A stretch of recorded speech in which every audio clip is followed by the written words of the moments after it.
Boa noite, irmãos, graça e paz. Muito bom estarmos aqui, né? Sexta-feira Santa, feriado, mas nós estamos aqui pela graça de Deus para ouvir a palavra e também para adorarmos ao nosso Deus. Já estamos fazendo isso, né? Com a nossa vida, com as nossas vozes, com os nossos corações também. Quero falar nesta noite sobre momentos das nossas vidas que muitas vezes ficamos com o coração gelado, mas também outras vezes que ficamos com os corações em chamas. Em chama, né? Eu gostaria de falar alguns momentos que nós temos, momentos individuais da nossa vida, que nós ficamos com o coração gelado em chamas, momentos coletivos, momentos familiares e momentos também que são de todos nós. Eu gostaria de citar alguns exemplos meus, momentos individuais. Na minha vida, eu lembro de 3 momentos que eu estava muito triste, desanimado, coração gelado. O primeiro deles foi com 24 anos de idade, eu fui atropelado lá em São Paulo, fiquei todo quebrado, né? Acho que eu já contei essa história para os irmãos, quebrei o fêmur, a clavícula, bati a cabeça, me costuraram em vários lugares do corpo, né? E eu nem sabia que tinha sido atropelado, acordei no hospital. Eu quero contar que quando eu estava saindo do hospital, o médico assinou a minha alta e eu estava indo para casa, meu pai foi me buscar, acho que você não estava comigo nessa hora, né? Você estava lá em casa me esperando, né? E o médico disse assim para mim, olha, você vai sair daqui, mas logo vai ter que voltar, porque vai ter que operar, você teve um traumatismo craniano e tal, né? E eu fiquei muito triste, aquela viagem lá, eu peguei a Radial Leste, meu pai dirigindo, né? Eu falei assim, puxa vida, né? E ele falou assim, olha, você vai ficar 1 ano parado em casa, tinha que parar com todas as minhas atividades, né, e tudo mais. Aquele momento foi um momento muito triste mesmo para mim. Foi uma viagem onde eu via uma nuvem espessa, assim, acompanhando o carro do meu pai até a casa, né? Bom, outro momento foi quando a Natália também ficou doente, não tinha notícias boas, fizeram tudo quanto é exame nela, e os médicos diziam que estava complicado mesmo, e não tinha diagnóstico nenhum. Esse foi um outro momento também, a Natália com 2 anos, né, Nilce? A Natália com 2 anos de idade. Outro momento, né, são 4 momentos. Outro momento foi quando, na pandemia, eu saí com a Nilce lá em Ourinhos, numa noite, a Nilce lembra disso, né? Nós saímos à noite, estava no auge da pandemia, e eu estava muito triste mesmo, não havia também nenhuma notícia boa, e as notícias eram sempre notícias alarmantes, né?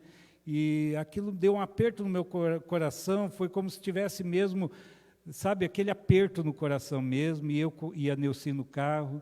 Esse também foi um momento muito triste. Outro momento foi quando a Nilce foi operado, né, na Santa Casa. O médico chegou para mim e falou assim, olha, ele não sabia que eu era pastor, nada, né? Nem vou falar o nome do médico. Ele falou assim para mim, você tem fé?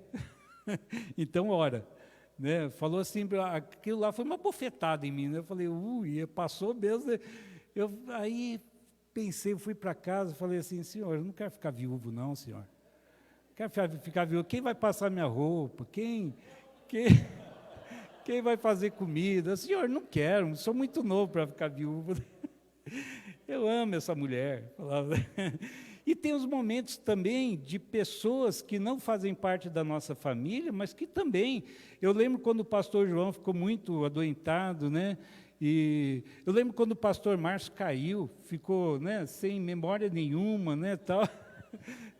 Eu lembro do Celso, quando o Celso, né, teve um AVC, né, era a notícia que a gente tinha, né? E de tantas outras pessoas aqui, que estão aqui, né, a Sônia, quando ficou doente, a Ana, né, são pessoas que fazem parte da nossa família, fazem parte da nossa vida. Eu estou dizendo para você, e eu sei que você pensou num momento também da sua vida que você ficou triste, mas todos esses exemplos que eu dei foram exemplos onde tudo passou. Né? Nós estamos agradecidos a Deus, porque Deus, Ele fez o melhor para nós. E quando eu lembro da Natália, eu fui tomar água lá no fundo, aí estava entrando, eu vi a Esther, pensei que era a Natália, a Esther estava em pé, pensei que era a Natália, né? A Natália está perto da gente agora, né? Nós estamos aqui para agradecer a Deus o que Ele tem nos feito. Deus é Deus de bondade.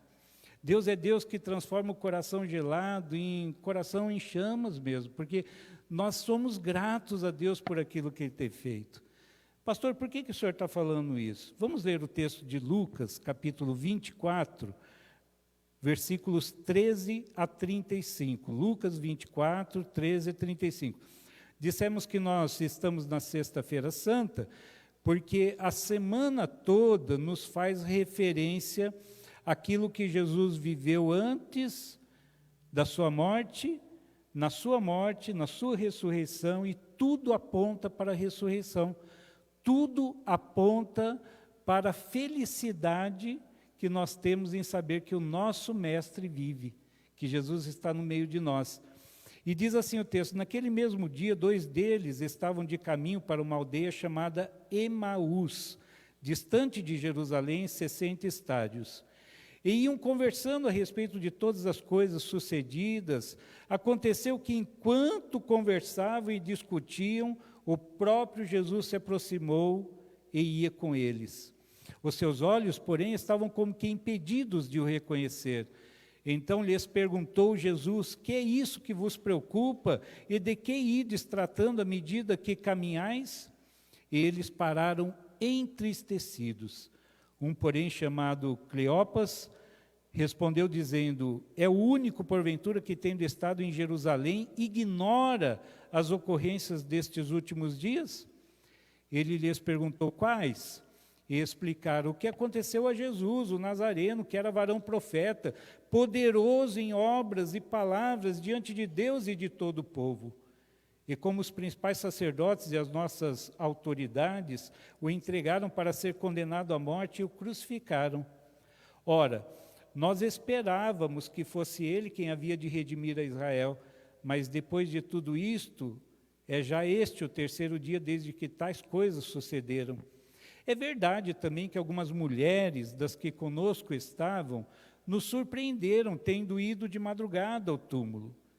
E não achando o corpo de Jesus, voltaram dizendo terem tido uma visão de anjos, os quais afirmam que ele vive.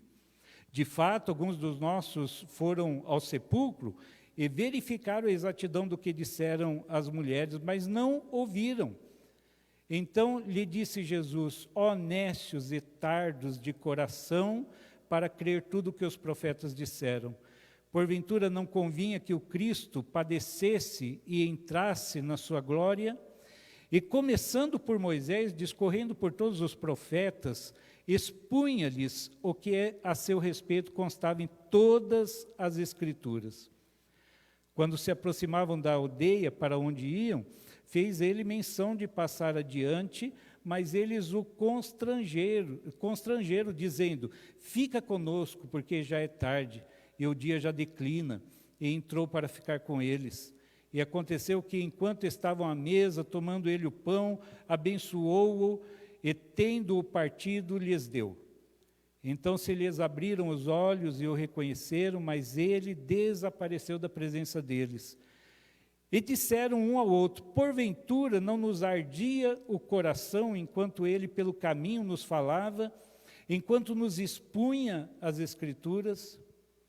E na mesma hora, levantando-se, voltaram para Jerusalém, onde acharam reunidos os 11 e outros com eles, os quais diziam: o Senhor ressuscitou e já apareceu a Simão. Então os dois contaram o que lhes acontecera no caminho e como fora por eles reconhecido no partir do pão. Bom, aqui esse texto é maravilhoso, eu acho um dos textos mais lindos, porque Jesus acabava de ser morto, no 3º dia havia ressuscitado, as mulheres haviam ido preparar o corpo de Jesus. E quando eu lembro da Sexta-feira Santa, eu lembro que na sexta-feira já era a hora sexta, na sexta-feira o céu ficou escuro. A palavra de Deus diz que até a hora 9 o céu ficou escuro e Jesus, agonizando na cruz do Calvário, clamou em alta voz: Pai, nas tuas mãos entrego o meu espírito. E aqueles homens, olha, prestem atenção nisso que eu estou dizendo, irmãos. É uma coisa maravilhosa, porque já na tarde do dia, da madrugada, que as mulheres foram lá preparar o corpo de Jesus, então aqueles homens caminham, e eles falam a respeito daquilo que havia acontecido, e eu penso a tristeza no coração daqueles homens, coração gelado, né? O coração onde você comenta com o outro, olha, você viu o que aconteceu? Que coisa triste.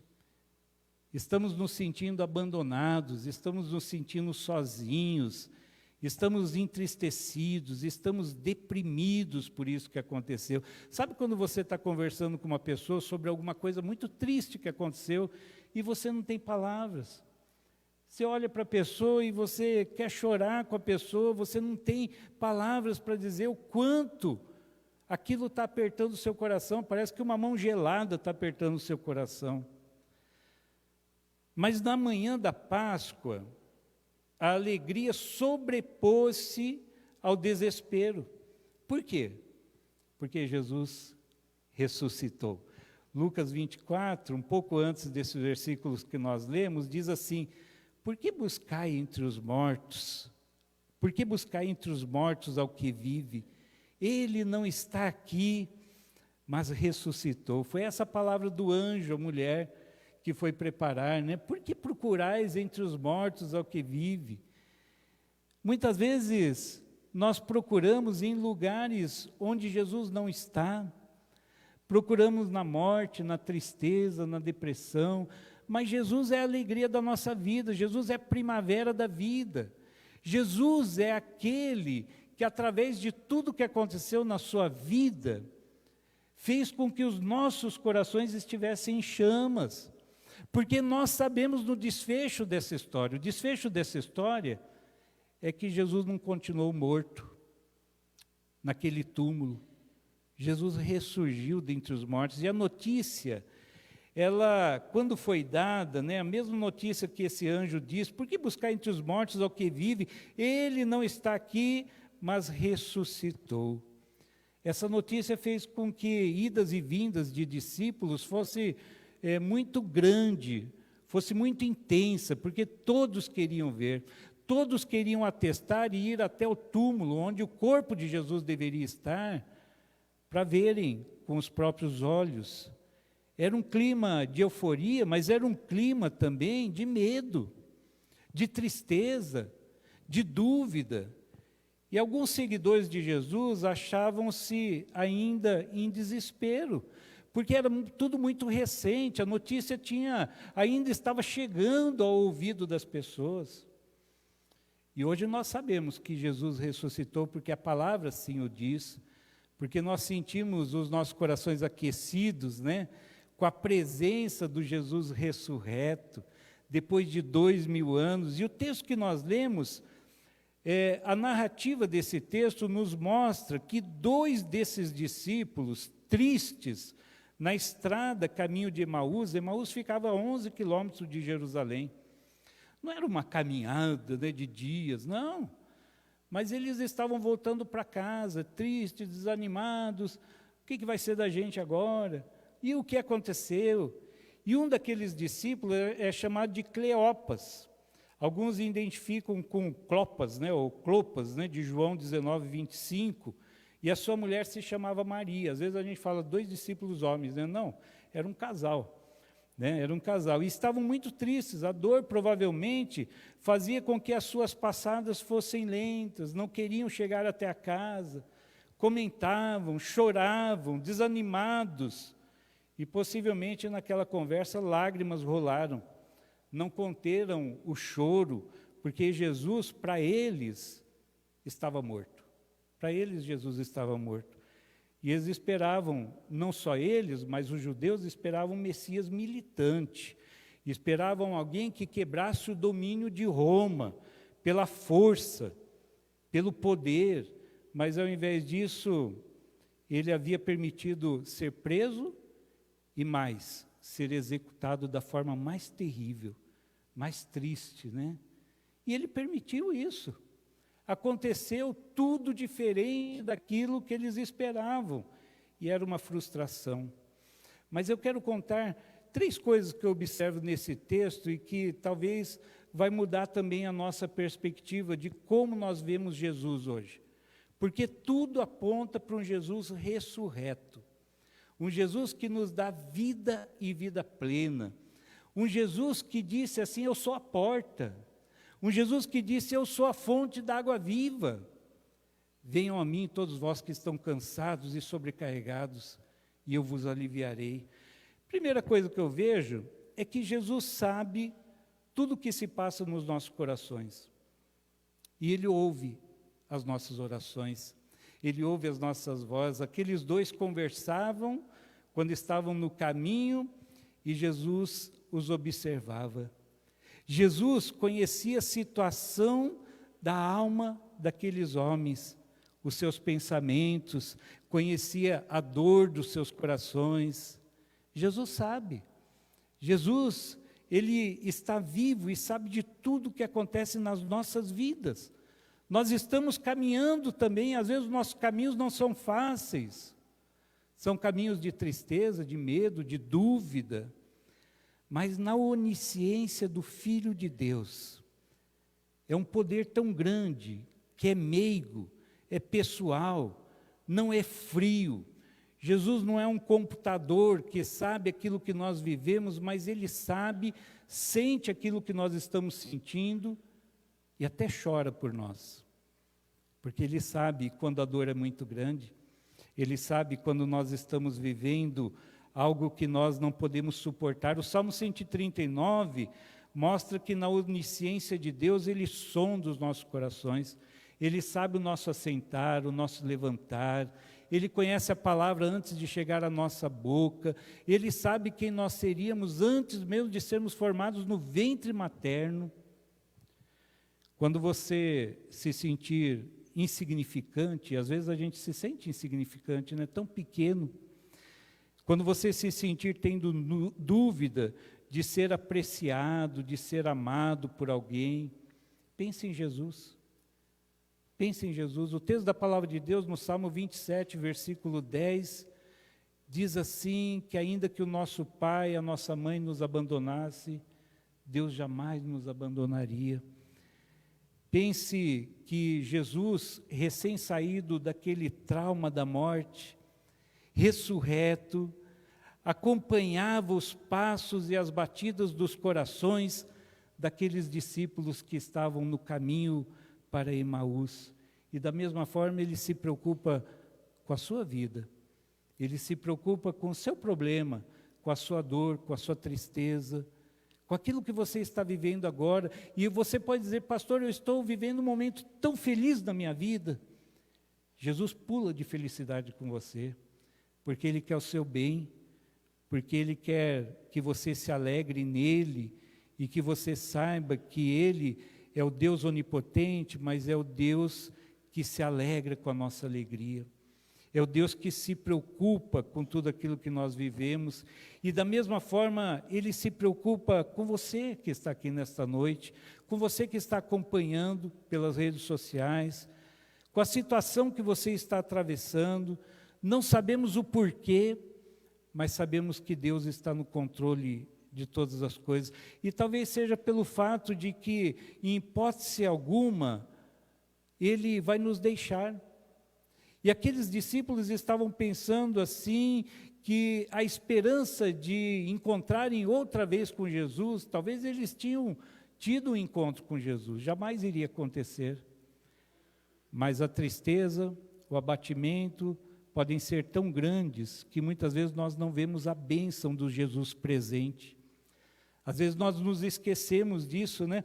Os nossos olhos ficam embaçados, nós não conseguimos ouvir a voz de Jesus falando aos nossos corações, olha, eu estou aqui e eu quero abençoar a sua vida, eu quero segurar na sua mão, eu quero te abençoar grandemente. Jesus pergunta novamente àqueles discípulos, quando Ele aparece, pergunta o que eles estavam conversando, deixando eles tristes, e eles respondem, mas é só você que não sabe o que aconteceu? E Ele pergunta, sabendo já do que havia acontecido, claro, né? Mas ele pergunta, quais são os fatos? Quais são os acontecimentos? E daí eles disseram, olha, estamos tristes demais. Tudo aconteceu e trouxe tristeza aos nossos corações. Chegaram até a dizer que algumas mulheres foram ao túmulo, viram Jesus vivo, alguns discípulos também foram ao túmulo, viram ele vazio, mas não viram Jesus. E Jesus estava com eles, o túmulo estava vazio, e ele representava para a vida daqueles discípulos um novo começo, alegria de nós termos um Jesus vivo e presente nas nossas vidas. Estava dando aula hoje, estava eu e a Neuci dando aula para um casal, e é tão gostoso, né, Neuci, quando a gente fala de um Deus que nós cremos, que é diferente de toda divindade, é diferente de toda divindade religiosa, né? É um Deus que ressuscitou dentre os mortos, que vive e caminha entre nós, que ao contrário de tudo, Ele se faz presente nas nossas vidas. E Deus quer que nós coloquemos as nossas vidas diante dEle e que nós possamos abrir os nossos corações para Ele. Outra coisa que Jesus faz, Ele explica através das Escrituras. Olha que lindo isso, né? Lucas dá a entender que a depressão daquele casal se devia ao fato do desconhecimento das Escrituras. Tudo estava acontecendo, né? Jesus entrou em Jerusalém triunfantemente, né? Depois ele foi entregue, Pilatos lavando as mãos, tudo foi feito de acordo. O pastor Márcio leu o salmo aqui, né, pastor? Olha quantos anos antes, mas eles desconheciam as Escrituras. E quando nós estudamos a palavra de Deus com amor, dedicação, a palavra de Deus é revelação de Deus a nós.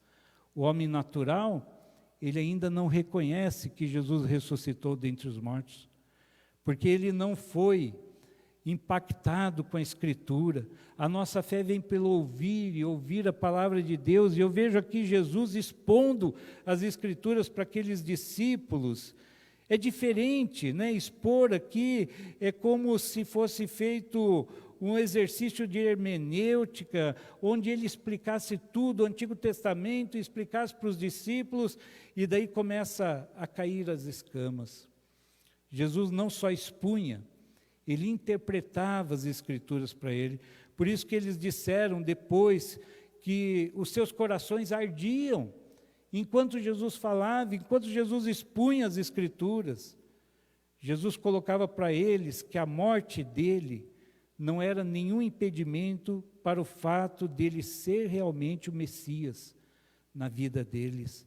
É maravilhoso isso, irmãos, porque quando o sentimento de depressão começa a ser desenvolvido dentro do nosso coração, nós lembramos da palavra de Deus. Não temas, eu serei contigo, não temas, eu te fortaleço. Lembramos da palavra de Deus, o Senhor é refúgio e fortaleza, o Senhor é socorro bem presente. Então a Bíblia sempre tem algo a dizer sobre qualquer situação que envolva na nossa vida sentimentos de tristeza, de depressão e sentimentos que querem nos tirar a paz. E por fim eu vejo aqui a solução. O texto diz que eles chegaram à cidade de Emaús. Quem chegou à cidade de Emaús? Os discípulos e Jesus. E Jesus age como se fosse seguir adiante. Sabe quando você está caminhando com a pessoa, você está bebendo, você está comendo das palavras, o seu coração está quente, aquecido com aquelas palavras. Jesus faz menção de ir adiante, de seguir, e é constrangido por eles a ficar. Prestem atenção, prepara um jantar e Jesus foi convidado para comer com eles. E o momento do reconhecimento deu-se quando Jesus partiu os pães, o pão, né? E alguns estudiosos dizem assim, que quando ele foi partir o pão, eles viram o sinal dos cravos nas suas mãos. E daí reconheceram, olha, é Jesus que está conosco. Eles viram as marcas dos cravos, talvez, a palavra não diz isso, mas o partir do pão, na multiplicação, com o mesmo gesto da última ceia. Era um gesto inconfundível e revelador. A luz da ressurreição começou a brilhar. Jesus ressuscitou, e Ele realmente ressuscitou e está aqui conosco hoje. Então isso nos traz uma alegria perene. Estarei convosco todos os dias até a consumação dos séculos. Olha que palavra abençoadora, que promessa maravilhosa. Nós não estamos sós.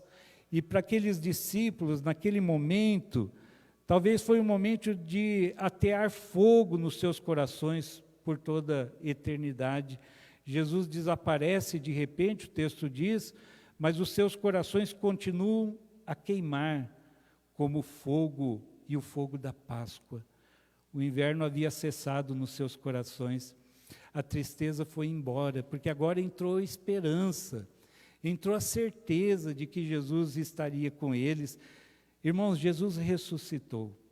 Jesus ressuscitou, isso é o que mais nos traz alegria, porque sim, nós somos a igreja do Jesus que ressuscitou, daquele que falou palavras de vida eterna, que curou doentes, que ressuscitou mortos, mas que ainda continua agindo nas nossas vidas. Eu sei que você talvez passou por um momento de tristeza e dor, mas você entendeu como aqueles discípulos que Jesus conhece a sua vida, que Jesus caminha com você, conhece você por dentro, por fora, Ele conhece a temperatura das nossas almas e sabe se ali há gelo ou fogo.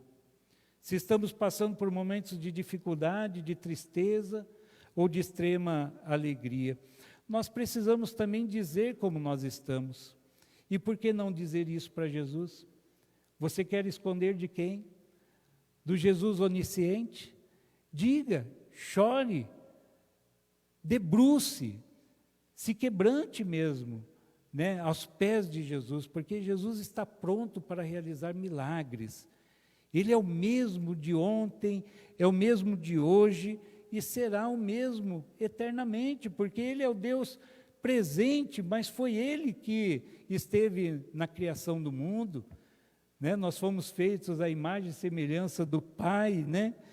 E daí quando Ele vem inundar as nossas almas com a palavra de Deus, é porque Ele sabe que a palavra de Deus é a única regra de fé e prática para as nossas vidas. É a palavra revelada, é a palavra que Deus colocou no coração de homens também. Então quero terminar dizendo para você nesta noite, peça ao Senhor ressurreto, neste dia que nós lembramos da ressurreição e comemoramos a ressurreição, que reafirme no seu coração quem de fato Ele é. Ele é o Deus Todo-Poderoso. Assim, nessa Páscoa de 2022 e sempre, os nossos corações também poderão ficar em chamas. Por isso, peço com todo o seu coração, Senhor, fica conosco. Assim como os discípulos disseram, fica conosco, Senhor, não só aqui no templo, não só agora, Senhor, mas que o Senhor esteja na minha vida e que a beleza do Senhor seja vista nas minhas palavras, nas minhas ações também. Viva o Senhor Jesus que ressuscitou dentre os mortos. Amém?